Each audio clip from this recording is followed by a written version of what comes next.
Дорогие делегаты, дорогие участники. Dear delegates, dear participants of the forum, my name is Dilbar Sadikva. I am the head of the Academy of Youth Diplomacy. I am happy to welcome you again, and I would like to start the session, Technological Diplomacy, Challenges and Prospects. We proposed this session for the first time within the forum, and for the first time we're discussing this topic. And we would like to focus on scientific technological progress and development of the countries in this sphere and the possibilities of the countries in technologies influencing bilateral and multilateral relations. I would like to welcome our honorary speakers who will take part in this session.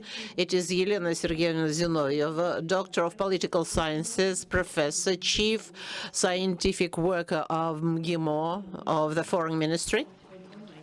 She is joining us online. My teacher, my mentor, Lamal Vasilovich Penkovtsev, the assistant professor of international relations of the Institute of International Relations of KFU, director of the Middle East Studies of the Kazan Federal University. Monastyrsky David Igorovich, the chief economist of the Department of Strategic Development of Financial Markets, the chairman of the Youth Council of the Russian Bank. Our highly esteemed international experts, Mr. Salim Al-Shuali, Director in Development of AI and Advanced Technologies of Ministry of Transport, Communication and Information Technologies of Oman. Also, Iskander Albertovich Mardanov, Director in the Development of Business Atom Data in Innopolis of Rosatom State Corporation, as well as Gavami Purkamlech Reza, an expert in international communications of the Shinaza Ways from Iran. And I would like to give the floor to Mr. Elena Sergeyevna Zinovьeva, please.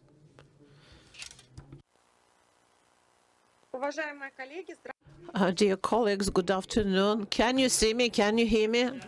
Yes, everything's okay. First of all, let me congratulate you with such important and promising beginning and with successful forum. And may me express my thanks for having invited me and giving the opportunity to share results of my scientific research and important tendencies in the technological diplomacy. Modern world is a world of technologies. Historically, technologies influenced international policy, safety, to the role and place of countries in the international system and the architecture of international relations. If in the 20th century it was the technology of military and peaceful atom which was used, then in 21 the digital technologies and internet are the key strategic tool which is important for military leadership, economic growth, and international prestige. At the same time, digital environment includes the problem of development of the science in medicine, in fact, becomes a field of acute geopolitical contradictions and fight for power. A special role at the modern time, the AI technologies are playing the important role. And according to Russian scientists, the transformation role of the digital technologies of AI, Internet of Things in the 21st century it has been envisaged by the information technology of the 20th century. Diplomacy, being the field which is very sensitive to sensitive in the field of high technologies, also undergoes substantial transformations under the influence of technological development. We can single out independent sphere of diplomacy, which is the diplomacy in high technologies. And it should be specially mentioned that there is a digital technology digital diplomacy. In fact, digital technologies and new technologies, on the one hand, complement the foreign set of tools of Russian Federation by new tools, become the most important side of international negotiations and international legal regulation, and become new high-tech environment where the modern diplomatic practice is implemented. Being one of the main powers in international relations and one of the leaders in the scientific technological development, Russia pursues an active diplomacy and foreign strategy in the sphere of high technologies, including in regulation them. Attention to this sphere shows a substantial amount of documents of strategic planning in high tech, which were passed in the last few years. This concept and strategy of scientific and technological development of Russia till 2030 is also a national strategy in development of AI technologies by 2030, a group of documents in international informational safety, and a coding of foreign initiatives. These documents are focused on achievements not of technical sovereignty of Russian Federation, as well as promotion of approaches based on equality, inclusiveness, respect of the UN Charter, norms and principles of international law in regulation of new high-tech spheres of policy at the regional and global levels, including the UN. Speaking about technologies, about important technologies which today are especially important and attract special attention, we should not but mention the role of Russia in regulation and development of technologies of AI. In the last 2 years, it was the AI technologies that attracted the media attention. At the same time, they became an instrument of diplomacy. They transform the educational sphere and are the object of discussion and development of new regulatory norms at the international level. Russia has already have a regulatory basis in AI. First of all, it is the renewed national strategy of development of AI by 2030. And due to the unique scientific technological basis and engineering school, Russia is one of the leaders in digital technologies and AI. We rank 7th in the world by the level of development of AI, according to Yandex evaluation. At the same time, we have favorable conditions for development of regulatory approaches and spreading at the international level. In particular, the Russian ethic code of AI, which was proposed as an initiative to business, currently has a support from 23 foreign organizations and is discussed at the international level. Russia takes part in discussion of safety issues of AI and technologies, including the platform initiated due to the efforts of Russian diplomacy, which is the open working group. And Russia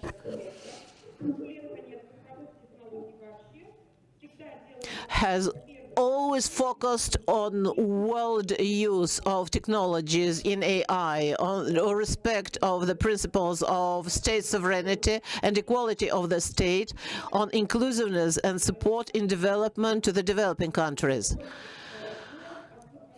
We are using the norms based on the rules.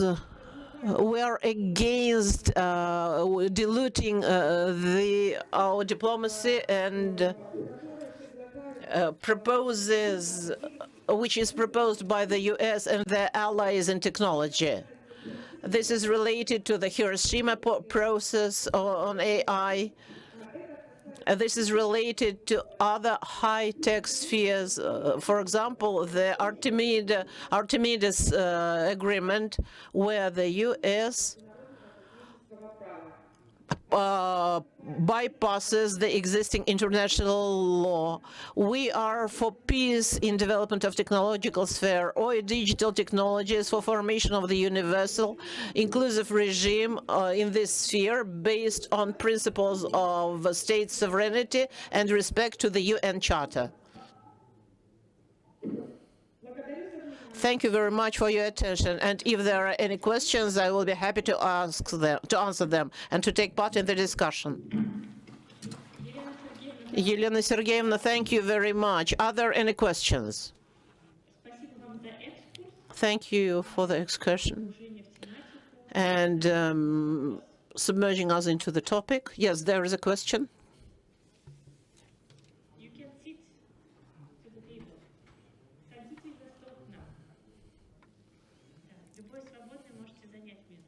You can take any place you like. Thank you for the opportunity. There's no overstating that Russia is a power of repute in the international community, and recently is beginning to expand its businesses and adopting approaches that suggest friendliness. But there's a concern I'd like to bring to your notice. I think that any of such relationships, cooperation, whatever they are, begins with how one enters into Russia.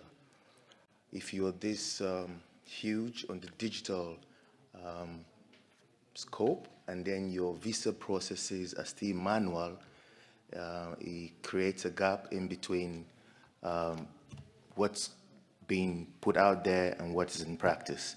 I'm trying to explain that the process of obtaining visa, speaking particularly about your embassy in Abuja, is very, very tedious and is manual. With all of these resources you have digitally, why is it that difficult? First, you go to submit an application for visa, and you're given a manual slip to go to a bank to make payment and to return, and then you're asked to go back and come back again. It's cumbersome. Why isn't there a digital platform where one can simply go online, make all the submissions, make the relevant payments, and then be able to come for an interview if the need be, so that it is seamless? At this level, globally, I think that's the practice that is best everywhere. That's number one. And earlier I was at the other forum, which was discussing about Russia's desire to expand its business communication. However, while I was trying to get my visa to come for this forum, which starts at 15th and ends at 19, my visa was only given for exactly those days, without consideration to the fact that I have to search for flights and all of that. I've arrived Russia on the 15th and I must leave by 19th. I may not have the opportunity to attend all the programs that are slated for 19 because I need to go back to Moscow to catch a flight to Abuja. This creates a gap between all of this that you're trying to put forward there and in practice what it is. This is too straitjacket. It does not even give me room at the end of the event to further engage and build friendships, synergies, and other cooperations that can be mutually benefiting to our two countries. So we need to bridge the gap between the speaking and what is in practice. So please, I may like to get a response to that. Thank you. Can you hear me in English? Am I on the right channel now? Can you hear us? Вы нас слышите? Yes, yes, yes. So first of all, I would like to thank the speaker for the comment and for the attendance and participation in these very important events and on thoughtful comments. I'm sorry for any inconvenience, and I hope that for the first time the visa application process would be more convenient for the speaker. However, concerning the issue of the visa diplomacy and digital diplomacy in Russian Federation and in other countries, there are important concerns dealing with the issues of cybersecurity and ICT security, which also should be taken into consideration when organizing visas and consular services. However, speaking about the introduction and digitalization of the diplomacy, I should mention that the process of digitalization and implementation of artificial intelligence and chatbots in visa process and crisis diplomacy in Russia and other countries is very important and going on a good pace. So hopefully next time the application would be more convenient and we would be happy to see you in future for us, and your digital online participation is very valuable. So hopefully you may join future EMA and our future discussion. Thank you very much.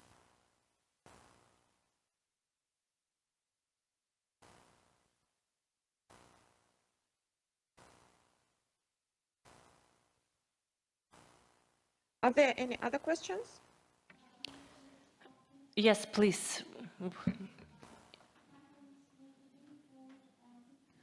Thank you, presenter. My question is concerning Russia's policy on patent rights in relations to AI.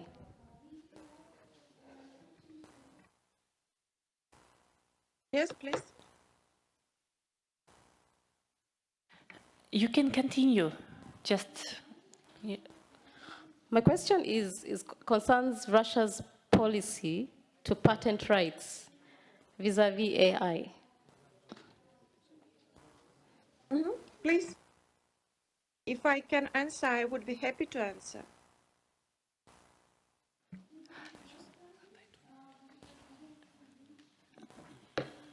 Елена Сергеевна, вы слышали вопрос? Я слышала только самое начало вопроса. Could you please repeat your question again, because there is some bad connection? Hello. Can you hear? My Да, question. теперь слышу, я на русский переключилась. Yes, I can hear you now. I have switched on to Russian. Russia's policy on patent rights vis-a-vis personal inventions on AI.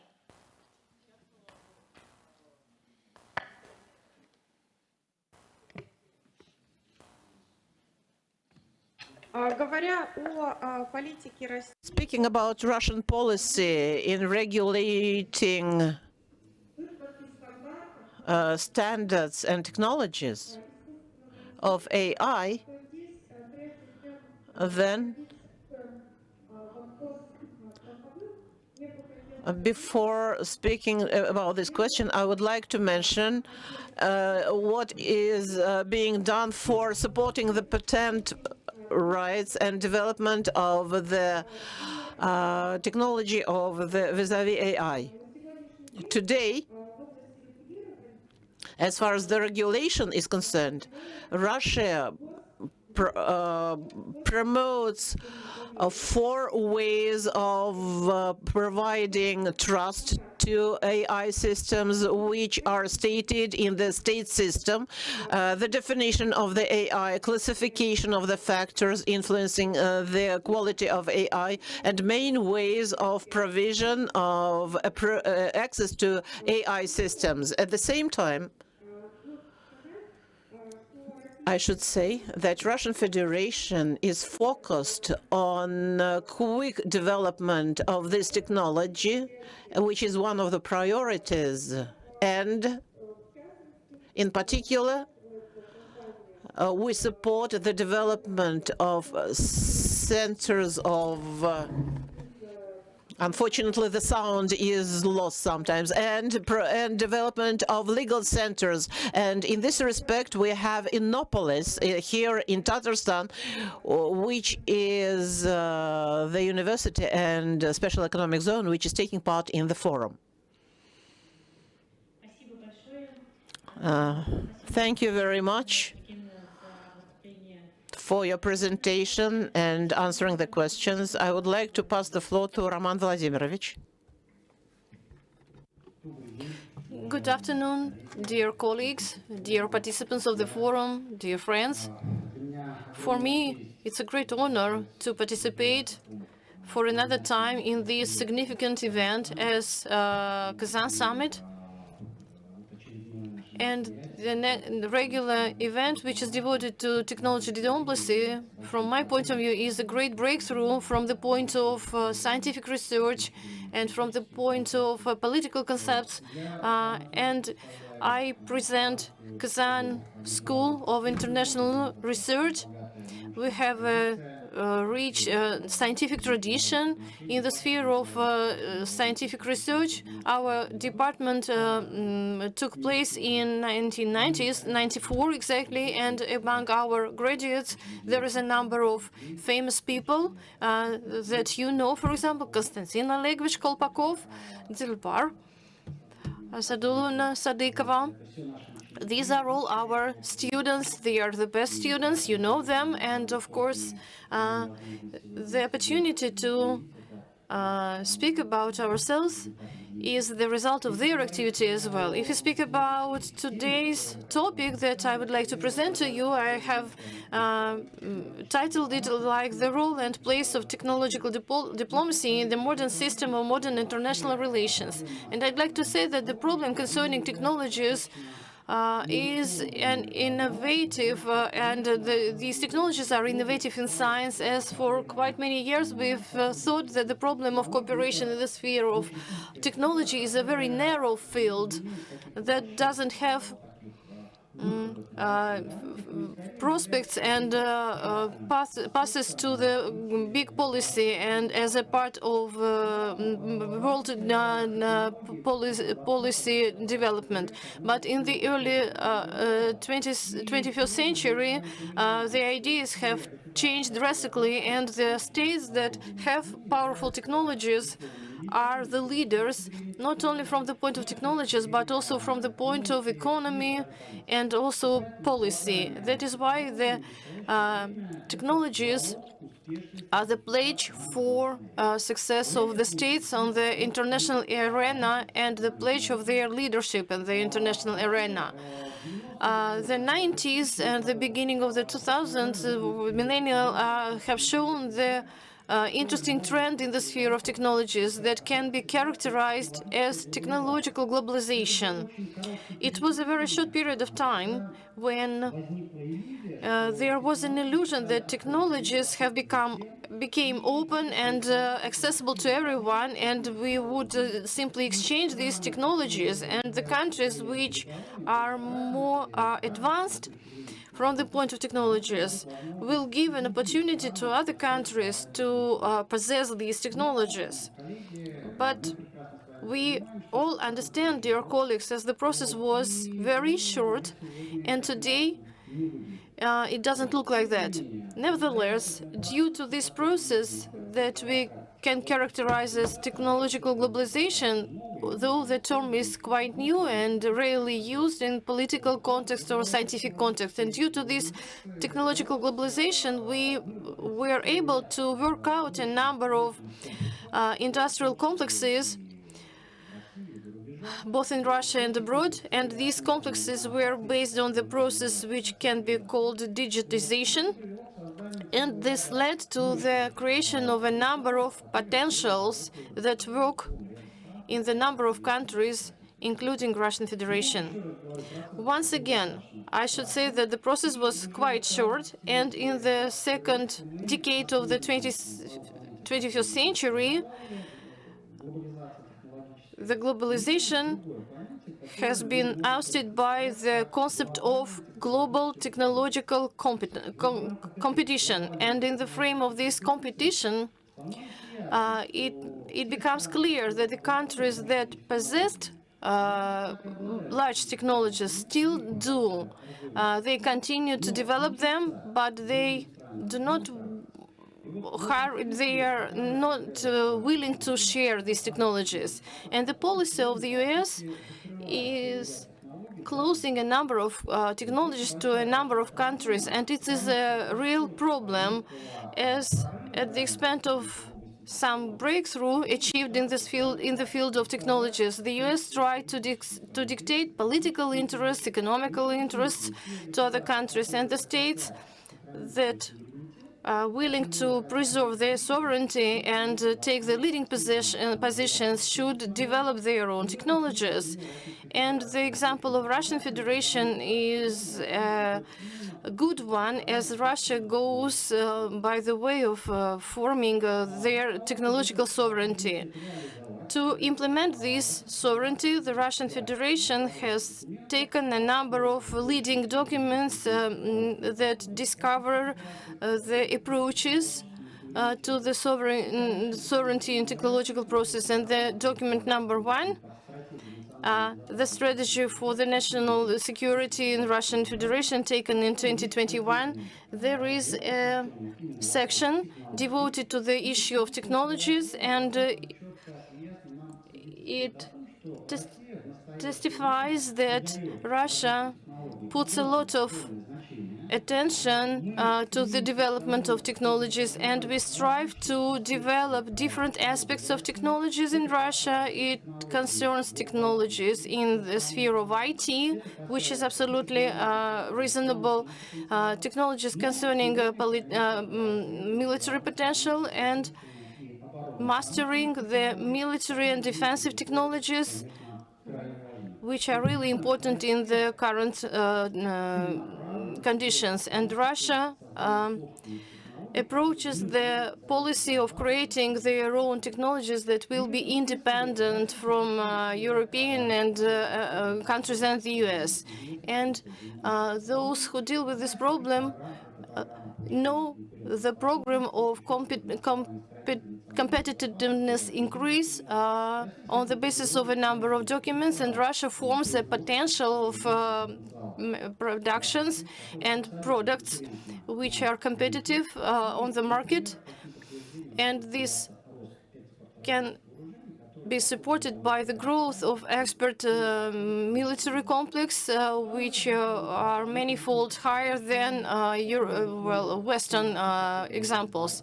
Sanctions introduced by the Western countries works very effectively, and Russia works effectively in these conditions, and a number of parameters in the field of agriculture and the goods of agricultural complex.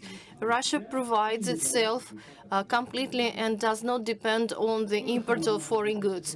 The same can be said about digitization, which covers the whole country. The leading region is the Republic of Tatarstan, where the first program of digital state services was implemented, and this program was passed over the other parts of our country, and here we also observe good results. Concerning the armament, Russia pursues the creation of cutting-edge military complexes, and that supports the success of Russia in the military sphere. Another success is the creation of the satellite system, which is called GLONASS, our own system of money transfer, which is a new element that has come to the exchange technologies, Western technologies, SWIFT, and Russian operational systems are changing the well-known system Microsoft Windows, and so on and so forth. The systems are actively developed at the moment, and a number of foreign countries are interested in these technologies right now. Thus, our task is to provide ourselves with these technologies and also allow our partners and friends use these technologies, including friendly countries and states that support and cooperate with our country in these difficult times. And the concept of techno diplomacy has appeared recently. It is a completely new one, and I think it is a prospective direction for cooperation with Russia. And to understand who Russia cooperates with, let us see another document which is actively implemented. It is the complex of foreign policy in the Russian Federation taken in 2023. There are a number of priorities in the field of technological cooperation. And if you follow this concept, Russia understands clearly that we need to get rid of dependence in the field of technology from the Western countries and to provide the sovereignty in the sphere of technological development, and to help friendly countries possess this and obtain this independence.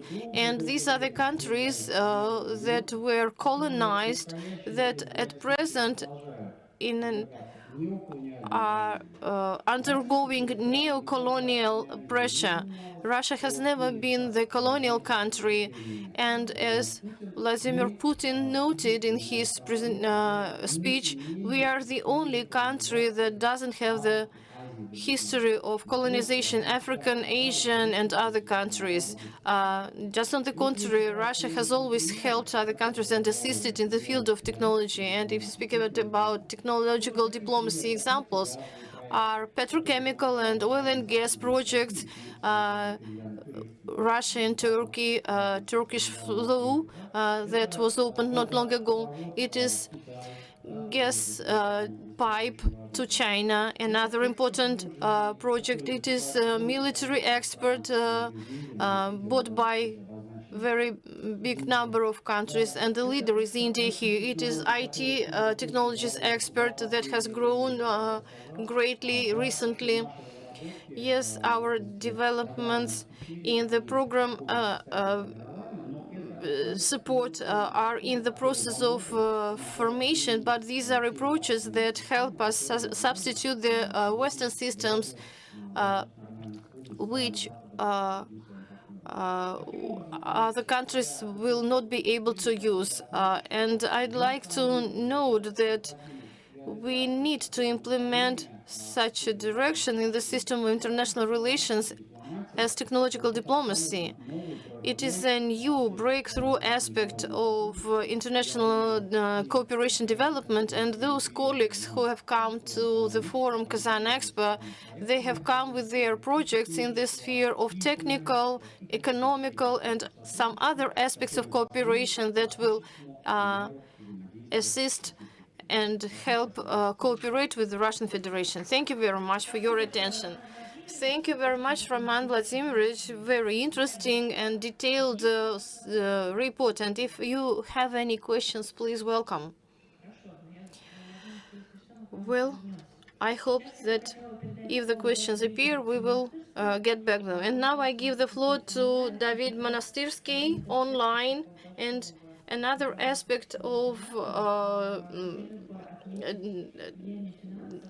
technologies and science. So we'll speak about the development of the financial market and fintech. Good afternoon, dear friends. I hope that you can see and hear me.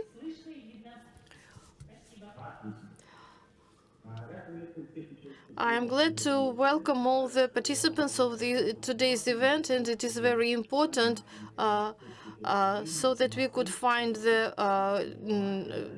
common points, and it is a bridge that will allow us to move on in the conditions of geopolitical situation. And introduction of new technologies in the financial market, the financial access to financial documents for meeting the requirements of citizens and businesses. We increase the business models and work production that leads to the developed mass economy. And the structure which we developed in Russia provides the payments and the money transfers in terms of restrictions, and we support our country, and our infrastructure has a huge potential for development, and we can change in models and technologies for control of economic security. And I'd like to speak about technological sphere for further development of international cooperation. Further development of the functional with the system of fast payments and transfers is a scale B2B service, and the simplified switching to the system of fast payments that will allow reduce costs. And we are going to expand the opportunities of this system and increase its functional with the lack of limitation for the transfers at the expense of inter-system interaction that exist in our partner countries. In the frames of national system of pay cards, MIR, we develop the product on the basis of digital and technological solutions to transfer securely all the financial resources and solve business tasks of our partners, which is going to be implemented on the basis of certain services in Russia and in the frames of international system with cards MIR, and create interaction. We will continue the dialogue with our partners for further use of payment cards MIR, credit cards MIR, and involve the system of financial transfers into the system for expanding the use of this service through the bureau. With the government of the Russian Federation and the financial participants, we work actively with the foreign regulators and participants of the financial market to overcome the existing limitations and creating the system of international payments with the account of the new time requirements, with the account of individual approaches and the cooperation interaction with different countries, taking into account their specificity and the balance of foreign trade with Russia. We continue the work on the following key directions. It is the use of Russian ruble and national currency from one of the partners that reduces the risks provided by, speculated by the non-friendly countries. And we build out the independent channels of communication with the system of fast payments in the infrastructure of international accounts for Russian credit organizations. We also develop the network of correspondent in relations and open correspondent accounts with countries, with friendly countries, and with small cost turnover. And foreign investors in the Russian market have a simplified access to foreign exchange and have an opportunity to identify themselves remotely. And these conditions allow financing on the basis of partnership principles. We will take into account the changes in the system of trade counts and the account of financial stability to reduce the risks. And we have turned into the national currency payments in international trade companies, and with the stakeholder bodies, we develop conditions to test digital rights and digital currencies for international payments in the frame of experimental legal regime mode, and this instrument will be used as a means of payment only for foreign activities. And our interaction with central banks and international banks allow to assess the flow of information, and we eliminate the barriers in the accounts, and we are very flexible in adjusting the payment structure. And in depository system, we issue securities. As for partner financing, I'd like to speak a little bit more. As the traditional capital market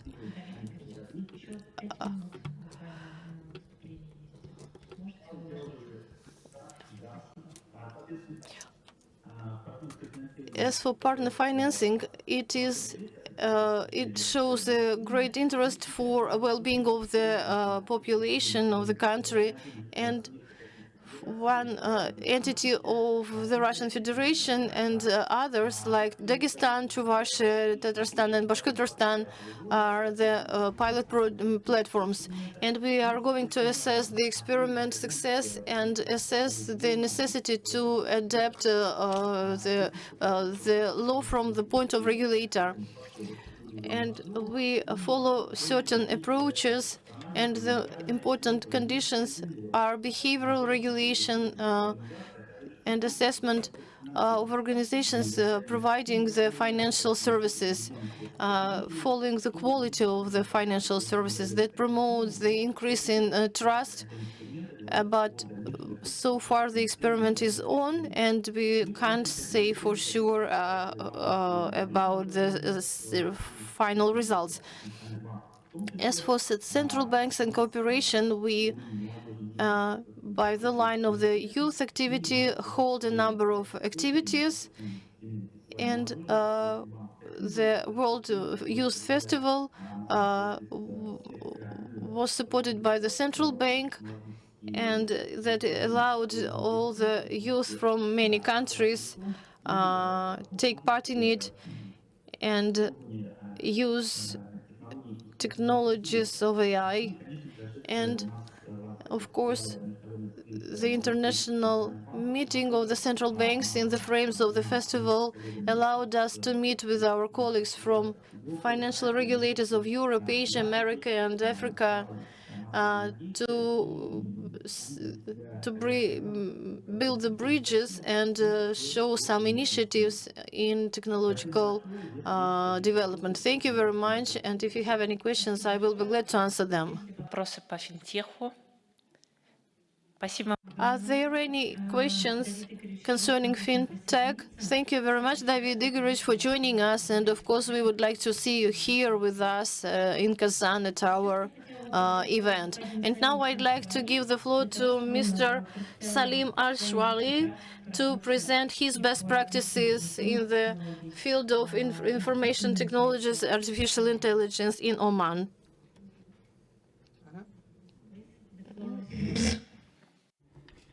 Assalamu alaikum. Good afternoon, everyone here. I am really pleased. It's my pleasure and honor to be with you here, participating in this event and wishing to be successful at the end. For this, talking about today wars in Web3 and artificial intelligence, especially after even the revolution of AI, it's the generative AI, where all this technology can serve different sectors in the like civil services, agriculture, transportation, logistics, whatever. And we are living now in the technology that crossing the borders. And it should that for the right for everyone to use these technologies and build innovation on these technologies. So that's why we are living here and not even monopolized or limited to search geographical, specific or limited geographical locations, and that it will allow to raise different questions, why and why and why, while my data is available in the systems, why I should apply for a service again, why I should go to that counter and apply for that service. Now the technology and the advanced technologies is available. So if we are talking about technology diplomacy, what does it mean? So the practice of managing international relations and fostering collaboration among countries through the development, deployment, and governance of technologies, that it should involve different things like international collaboration, standardization and regulations, intellectual properties, cybersecurity and data privacy, ethical consideration, geopolitical strategy. Whenever that all the world agree on these elements, so of course they can use these technologies in an easy and maximize the benefit of these technologies. But still the world is, like, for example, biasing to monopolize for these technologies and trying to leave the sovereignty for that one. So this is the agenda for this. So how diplomacy plays crucial roles in shaping and enhancing the technology and state sovereignty. Of course, that by enhanced state's ability to protect its interests and enhance state security and independence, and fortifies economic stability and geopolitical influence. Of course, such as cybersecurity measures, satellite communication, and AI-driven. This is for strengthening state security. AI-driven also defense systems. And also for the smart city and technological diplomacy. So this one, it's utilized the technologies to develop an urban management, enhancing efficiency in services such as transportation, energy, and healthcare. Because we know that IoT and data can build an innovation in the AI, in the current era, on the current technological era, especially when it's employed by an artificial intelligence systems. So, of course, the diplomatic relationship that can be used to enhance it by showcasing successful smart city projects.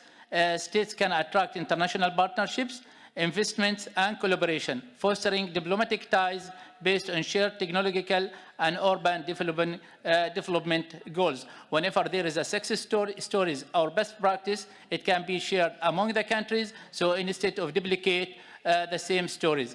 At the end, when they are shared of the data, especially the open data, there is no sensitive data, no privacy of that data, so everyone has right to access that one. The same for Internet of Things and economical growth. The impact of IoT in various sectors, such as healthcare, agriculture, and manufacturing. So enables real-time data collection analysis. Now we know that the AI, the artificial intelligence systems, it's equal zero without data. So the data is the main fuel for this technology, and we are importing, or we are gathering and collecting the data mainly from the IoT devices. So the diplomatic strategies for promoting and regulating IoT technologies by advocating for international standards and regulatory framework to secure deployment of IoT technologies, facilitating cross-border interoperability and innovation. The same for online banking and financial diplomacy. So for online banking, now we can find some of the banking systems working in some countries and not working in other countries. How we can really cross that border and make it available for everyone. So of course that's about secure and efficient online banking system are crucial for economic stability and consumer confidence, and how its influence. The financial technology can influence international relations and economical policies by driving economical growth and setting international financial standard. Of course, when you have accessing all the system, it can attract even the tourist, and also driving that you can develop your economical or the country economical growth. Promoting national scientific development. of course, for any published research, for any innovation related to scientific, it can be also published and shared among all the countries. So for that one, dissemination, strategies for disseminating a country's scientific achievements. Government can establish international research collaboration, participate in global scientific forum, and invest in educational exchange to showcase their technological innovation and scientific achievement for that one. So let everyone knows about what they have done, what is the success things, and maybe what is the challenges that they have faced. Maybe the other side, they have the solution for that one. The role of international collaboration in advancing national technological goals with foreign researchers and an institution that to bring a solution for any obstacle that is facing the other countries. And number 6 is mutually beneficial technological projects that for bringing case studies of successful international technological collaboration and share it with others, so the others can get benefits from these success stories. Also, management strategies, clear agreement on IPs, intellectual properties rights, funding, and the governance of that one. Number 7, addressing global challenges with technologies. That, of course, collaborative technological solution to global issues such as climate changes, pandemic, and cybersecurity threats. And we have seen that in the world, whenever there is a crisis happen, all the world, or that part of the world is seeking for a solution to overcome that challenges. And what is the role of the technology in humanitarian effort and disaster response? And of course, what is the challenges and prospects in technology diplomacy? There is lots of challenges. It's not limited to this one. I can say the IP and technology transfer by balancing the protection of intellectual properties and managing the risk management and mitigating technology theft and aspiring. The second one, cyber security and data privacy. We know that is all the system is facing this issue. So this is really a challenge on all these systems, especially in AI system, because are depending on data, and we don't know. Maybe the people who are creating the antivirus or the anti-theft, they are also creating the breaching channel for that one. And also geopolitical tension and technological competition. This is also one of the risks by how we can make competition management and also frameworks for cooperation between parties in the world, and also impact the collaboration of that, how it impacts the world, either one part or different part of the world, also mitigating adverse effect of tension. The last one is ethical and regulatory concerns. This is one of the main issues in the globe. It's not in the part of the world, is in the world. So how about if all the world working together in order to develop a framework for the ethical use of that one? And the last one, for the prospects for technology diplomacy. So this is also not limited to these points, is building global technology alliances.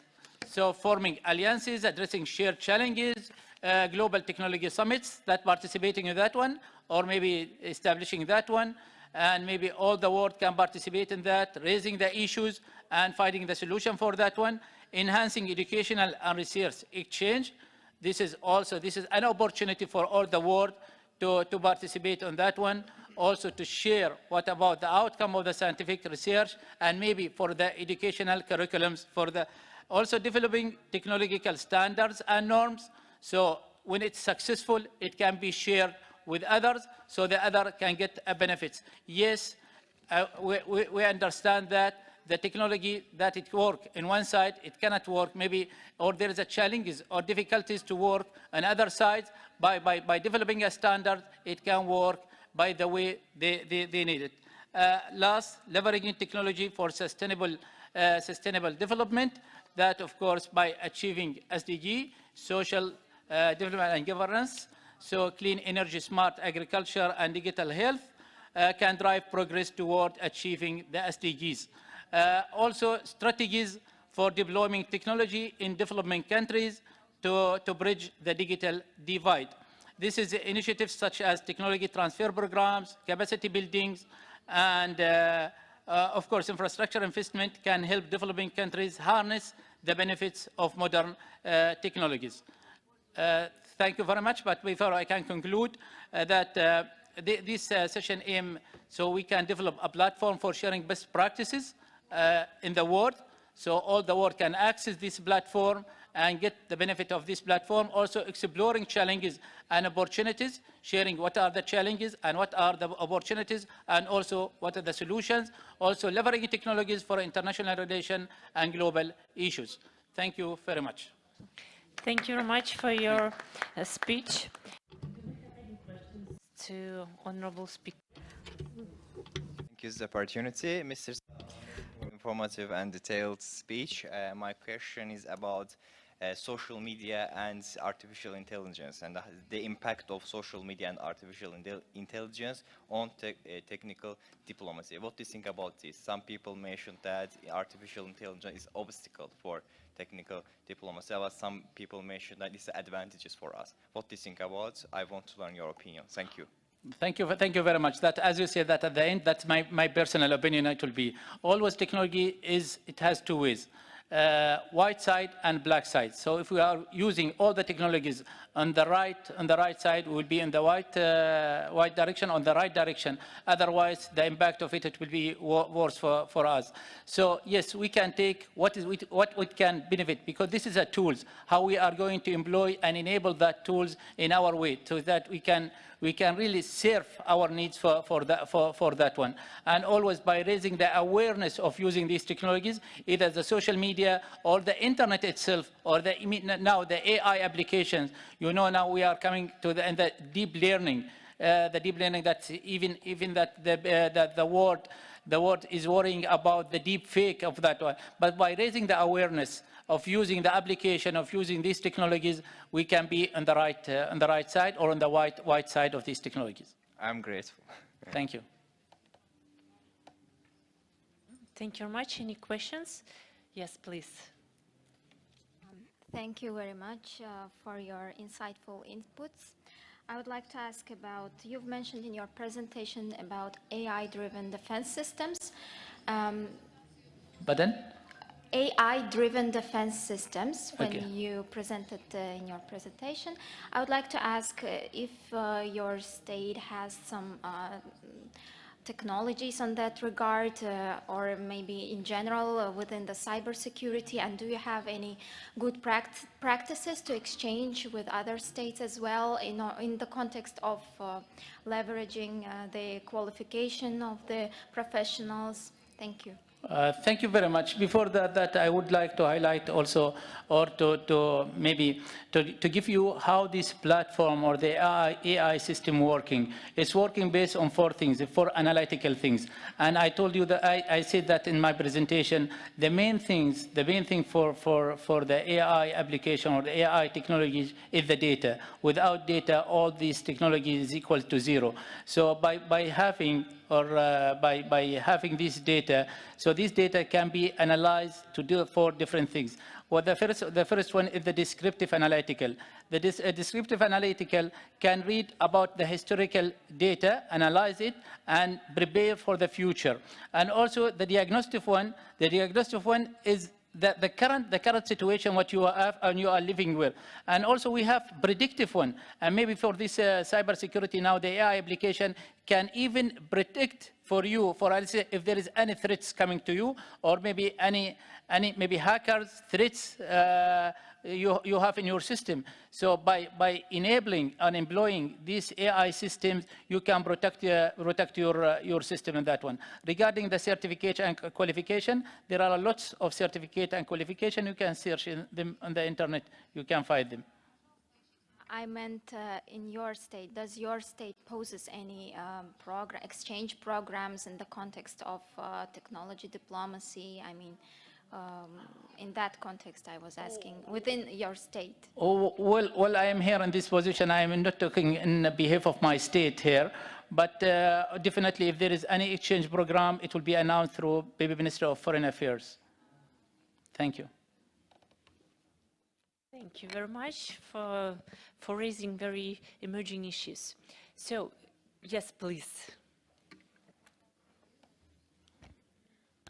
Thank you, Doctor. Thank you, Doctor. My question is, should I say a question? Do you see technology giving us a stronger voice as diplomats if used, I mean AI itself, if used in the multilateral settings? Well, I can say now that technologies, yes, it can be play, yeah, because it has only one standard, and the diplomat, even for the people, sometimes they need this technology, yes, to help them in taking a decision.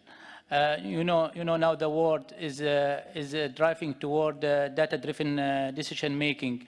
And instead of taking so much time or waiting from the people to give you the input for the data, I mean for your decision, that it will take long time.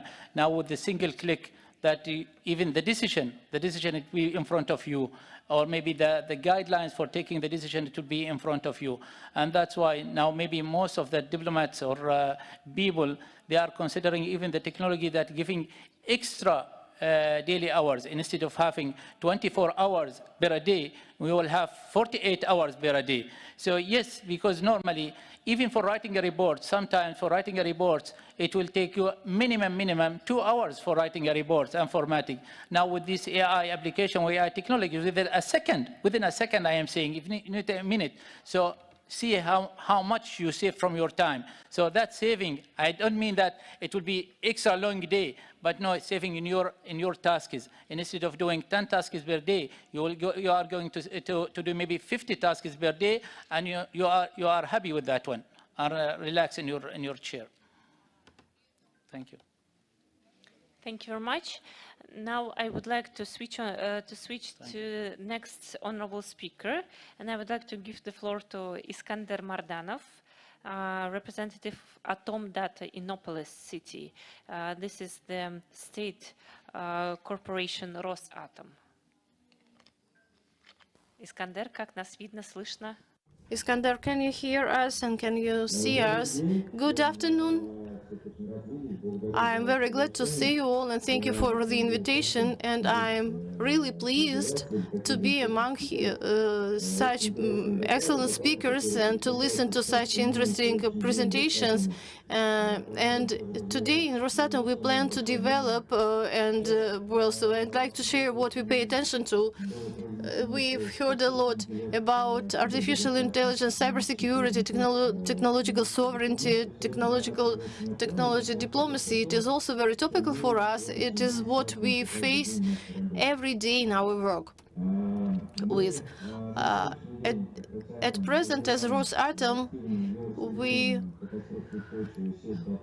developed the data center network in Moscow, in St. Petersburg. They are already present, and we built them in the Republic of Tatarstan, in Innopolis, and we understand how topical, how urgent it is to hold the infrastructure of personal data on the territory of Russian Federation with the use of our data center and our engineering systems. And we are actively moving ahead in this direction, and digitization has penetrated all the spheres of our life, and we face certain challenges with in this concern as we buy the server equipment and the HR, which we always feel shortage of, and we find it easy not to lose money, but to address the partner just like car sharing and not pay for insurance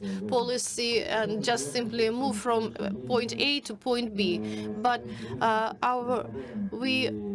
what we offer to our customers, and we want our model to be scaled not only in the Russian Federation, but to move on and enter the foreign market and international market with the project of atom power, atomic stations construction. in Innopolis. Sorry, the sound can be heard. Low bandwidth. That is the technological diplomacy. Коллеги, подскажите, Искандер с нами?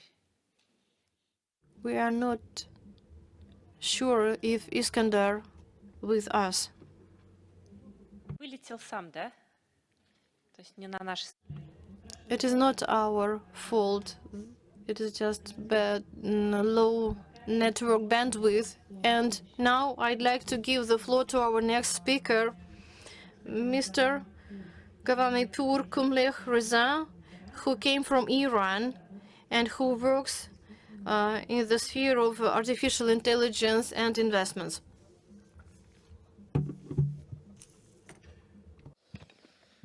Good afternoon, dear distinguished delegates from Islamic countries. Salam alaikum. It is a profound honor to stand before you today. I am Reza Qawamipur Kumle from Iran, representing Shanasa Investment Company. Before I begin, I would like to extend my heartfelt gratitude to the organizing committee and the partners of the event, particularly the Academy of Youth Diplomacy for their unwavering commitment to fostering youth initiatives and entrepreneurship in the region. Their dedication serves as a beacon of hope for aspiring young entrepreneurs, and I'm truly honored to have the opportunity to participate in this forum as a delegate from Iran. Additionally, I would like to express my sincere appreciation to the Republic of Tatarstan and Ministry of Youth Affairs for their outstanding hospitality and organizing Kazan Forum. These efforts in creating a conducive environment for dialogue and collaboration are highly commendable and greatly valued by all participants. Our company, Shenasa, serves as the venture capital arm of Bank Pasargad of Iran, a leading private bank in our country. Bank Pasargad of Iran is the only Iranian bank ranked among the top 1,000 banks in the worldwide by the Banker magazine. It has achieved first place in the Middle East for return on capital and return on assets, highlighting its excellence in the banking sector. On the other hand, Shenasa is a pioneering venture capital firm in Iran, having invested in over 150 startups across diverse fields like artificial intelligence, Internet of Things, blockchain, health tech, and edtech. Our vision is to become one of the leading venture capital entities in the Middle East, fostering innovation and entrepreneurship throughout the region. Today, I have the honor of addressing the critical topic of technological diplomacy, challenges and prospects before such esteemed delegates from Islamic countries. In a rapidly evolving world, technology advancement is crucial for driving socio-economic development and fostering global cooperation. Technological diplomacy refers to strategic efforts to leverage science and innovation as tools for international cooperation and diplomacy. In the context of Islamic countries, where innovation and entrepreneurship are burgeoning, technological diplomacy offers an unparalleled opportunity to forge meaningful collaborations and address shared challenges. Let us explore the key principles that underpin effective technological diplomacy within Islamic countries. The first one is strategic engagement. Islamic countries must adopt targeted policies to actively participate in or host international scientific and technological conferences, forums like this event we are in, and workshops. This includes encouraging involvement of prominent scientific figures and fostering active engagement with international scientific communities. By doing so, we can ensure that our countries are the forefront of global technological discussions and developments. The second one is promoting collaboration. There is an urgent need to enhance the willingness of scientists, technologists, and governmental organizations to engage in international collaboration. Establishing science and technology networks, providing financial support, and encouraging participation in international scientific projects are vital steps. Collaboration fosters the exchange of knowledge and resources, leading to advancements that benefit all parties involved. Number three is strengthening infrastructures. Islamic countries should prioritize the development of robust educational and scientific infrastructures. This includes establishing educational centers, providing scientific consultations, and infrastructure supports innovation and research, which are the backbones of technological advancement. Number four is enhancing diplomatic relations. Active diplomacy and constructive communication are essential for strengthening ties with regional and global partners. Islamic countries should advocate for effective participation in international diplomatic assemblies and establish international organizations and forums to facilitate dialogue. By building strong diplomatic relations, we can work together to address global challenge. This is the diplomacy. Diplomacy can't happen if we don't care about it. Facilitating mobility, enacting a special visa and entry regulations for scientists and technologists, along with facilitating visits to universities and research institutions, promotes knowledge exchange and collaboration on a global scale. Mobility is key to fostering innovation and ensuring that the best minds can work together regardless of geographic boundaries. Number six is investing in innovation. Financial investment and moral support are crucial for sustaining science and technology diplomacy efforts. By supporting scientific and technological communities, Islamic countries can drive innovation and contribute to global progress. Investment in innovation is an investment in our future, enabling us to solve pressing problems and improve the quality of life of our people. Ensuring transparency. The transparent legislative processes regarding the import and export of technological products, along with the streamlined visa procedures for diplomats and foreign professionals, are essential for fostering trust and collaboration.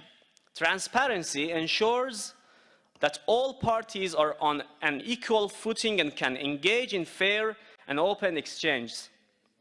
Technological diplomacy offers a pathway to harness the transformative power of science and innovation for the collective benefit of Islamic countries and world at large. By embracing collaboration, innovation, and strategic engagement, we can overcome shared challenge and build a brighter future for generations to come. Ladies and gentlemen, the future is in our hands. By working together, we can create a world where technological advancements are shared and utilized for the betterment of all. Let us commit to fostering an environment of cooperation and mutual respect, where innovation thrives and diplomacy bridges gaps. Thank you for your attention. May our efforts today lead to a prosperous tomorrow for all Islamic countries and global community. Thank you very much. Thank you very much. Let's give the round of applause to our distinguished speakers.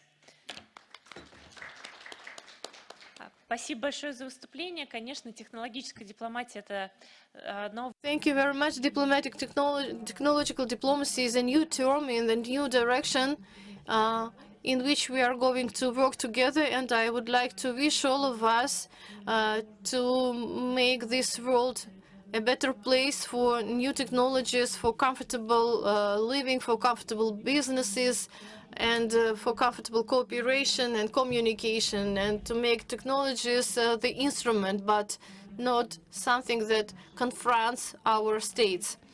I wish all of you, so we have heard about visas, and we have heard about digital nomads, and of course we would like that our technologies unite us and make it possible for us to travel more and create technological conditions in the countries that we present. Thank you very much for this session. And to proceed to next element in the program, I'd like to say that there is a bus downstairs and you can go to the hotel and you have an hour and a half of your free time, and my colleagues will prompt me, and at 18:40, just a moment to make sure, I will give you the exact time. At 5:30, 17:30, we will have a transfer to the hockey match. At 17:30, we are going to the hockey match, and then there will be we will go to casual dinner. If you have any questions, if there are any online speakers who would like to complement to our discussion. Well, thank you very much for your work in the frames of within the terms of this session. Thank you.